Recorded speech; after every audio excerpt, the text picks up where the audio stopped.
Nelson Andrews, Andrews Transportation Group. Curry Andrews, Andrews Transportation Group. My father-in-law started off in this business in 1932 in Detroit, Michigan as an Olds Cadillac dealer. And we transitioned through a period of time until I took it over in 1973, and we sold it in 78. Moved to Brentwood, Tennessee in 1979, and I've been here for, 40 years this next year. So it's been a good relationship. Obviously, we don't agree on everything, but if you had two people agreeing on everything, you wouldn't need two people. Yeah, two people always agree, one of them's not needed, right? Right. Nelson has worked in every phase of the business until he went to Vanderbilt, graduated from there, and then he worked for EDS for 3 years. Worked for EDS from 89 through 93. 93, and then came back, and we've had a good run for 40 years now. So yeah, it was funny because you mentioned having that job with EDS out in Colorado.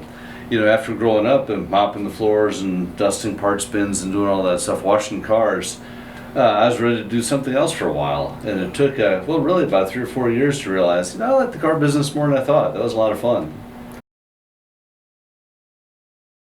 Yeah, no, I remember in the early days you're talking about back in Michigan when I was a kid, playing ping pong down in the basement, talking about moving to Brentwood, Tennessee and starting the dealership. And yeah, I remember being down there trying to learn country music. I remember you had the Willie Nelson Outlaws tapes and different stuff we'd learn, and getting ready to come to Nashville. And in fact, even coming over here one time, I remember you brought me to a meeting at the Maryland Farmers Racket Club when you're in there talking to the guys about the lifts and the shop equipment.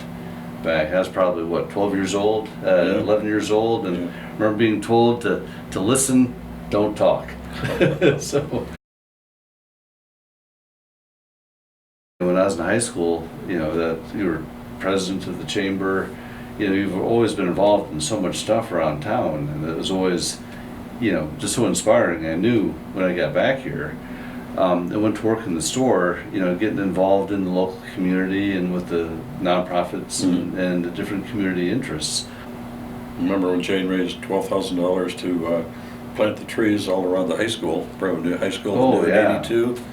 And James Parker, whose name is now on the stadium over there, and I had to water the trees in July because it was this 90-degree weather the whole time, and one Saturday night he had to leave at 6, so I took over, and I'm out there at 9 o'clock filling the 500-gallon water tank in front of the high school from the main water supply that the city had let the school use. Yeah, that'd be the fire hydrant. And all of a sudden I'm filling it up, and I hear these sirens going on, and they're getting closer.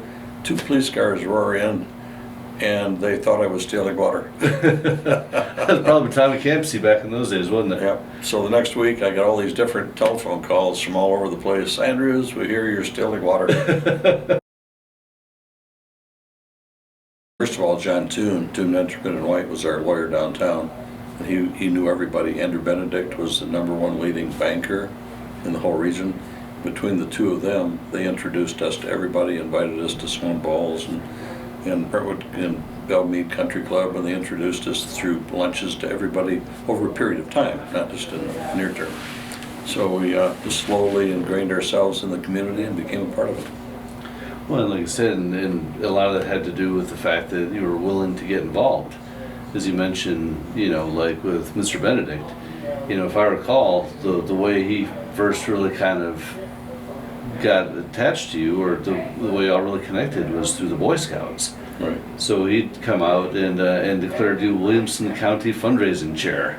You know, I said, do I have a choice? He said, no. Just got baptism by fire. So when but we came out, Mr. Benedict gave you a job, and you know, y'all worked together and had a great campaign and became friends through the volunteerism. And I have to get up. Go ahead. I have to get up one thing. Oh. This was my present for running a successful campaign. It was a Boy Scout tin cup. Well, we used to go skiing, but not as much skiing. But I mean, no, there's all kinds of family things that go on, and ball games, the kids' sports, all that kind. Two boys and two girls, and Alec and Trevor have been really good athletes and have been in football and basketball and started in all those activities. And now he's got a younger daughter who's a karate expert, and she plays the harp, and she's soccer. No, Volleyball. Volleyball. Yeah, just So, made the volleyball team. So we watched her win the championship last year. Yeah. They had a really good season. So, and Jocelyn really started it all off as playing varsity for Ravenwood. Jocelyn was such a nice person, and the basketball team, that if someone fell down on the opposing team, she'd stop and help them up. You don't do that in sports. Yeah.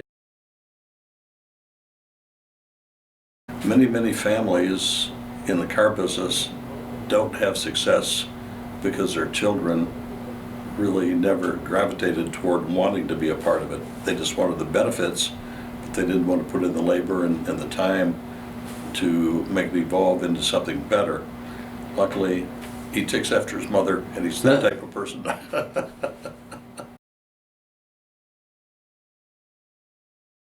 Well, it's just an amazing opportunity to get to know, my dad as a person. I mean, when we work together, the whole person's here. We're working together when things are good and when things are bad and under stress and when it's really fun, and it's just an amazing way to really have a much deeper relationship than you do if you just know, part of your parents. What I liked was the fact that after Vanderbilt, Nelson was gone for 3 years.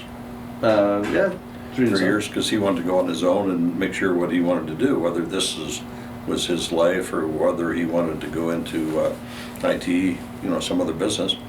And so I ran it during that time, obviously. And when he came back, it was really a blessing, because even though we didn't agree on everything, long term, I knew that we had succession rights available to us, and that I couldn't be here forever, and it's a good area to grow up in and live in and work in, and we have a good location, and Nelson has taken over the years and done a fantastic job, and we just don't look back, we look ahead.